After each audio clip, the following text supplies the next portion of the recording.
page-turners, and welcome back to the channel. I'm Matthew, the man with the hat, who reads. And this is Dandelion Wine by Bradbury. I don't even know where to start with this. I guess we'll start with, what is the book about? Well, technically, the book is about the summer of 1928 from the perspective of a growing young boy. I think he's about 10, I believe, when the events of this story are taking place. And it's essentially Bradbury's memoirs of his childhood summers, told in fictionalized form. And that's about the best I can say about this to sum up the plot. It's very thin premise-wise. It's just young boy's summer in the 1920s. This is a book I've heard a lot about, especially recently in the booktube community.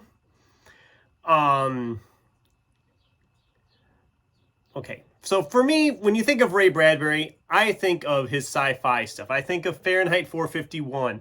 I think of the Martian Chronicles. I think of some of his more surreal, slightly creepy stuff like Something Wicked This Way Comes, or The October Country, or even I think of some of the mystery stuff like Death is a Lonely Business, or Let's All Kill Constance. And the guy is, in my opinion, one of the greatest writers of all time. But I can back that up entirely now with this, because this book was phenomenal. I loved this thing. I read it in like 2-3 days. I just devoured it. It's not terribly thick, but I just devoured this. I loved this so much.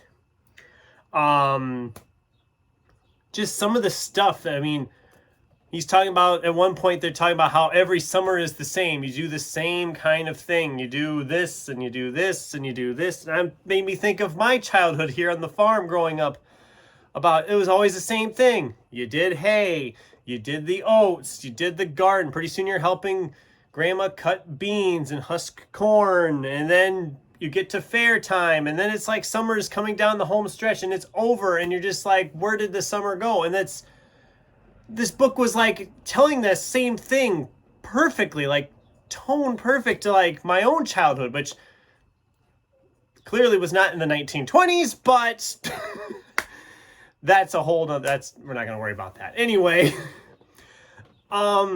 this just felt like such a nice slice of life, and some of the stories were funny, and some of them were absolutely heartbreaking. There was a couple of times I was teary-eyed reading it because of just some of the stuff that was happening to this poor kid.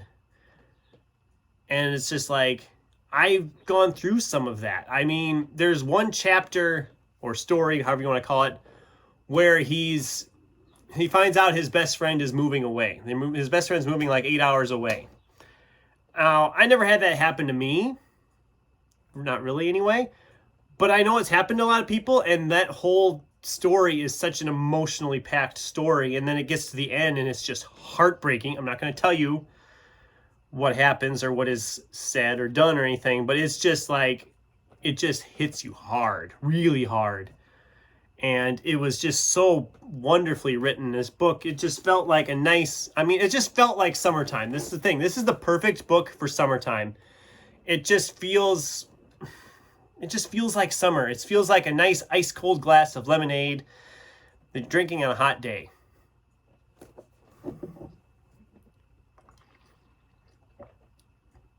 Sorry. But yeah, I was just floored by this book, because I was like expecting a good Bradbury book. I mean, I don't think I've ever loved a Bradbury book as much as I love this one.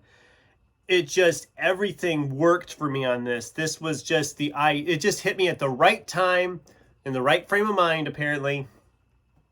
And like I said in my top 5 video, I said how it was looking like a book was going to ruin that top 5 before I ever got it really filmed and posted. It did. This would easily be somewhere in that top 5 now, easily. Because it just blew me away. It just knocked me flat, and I can't stop thinking about it. I finished this thing like almost a week ago at this point. And well, as you're watching this, it'll have been about a week ago since I finished it. And I just can't stop thinking about it. I loved it so much.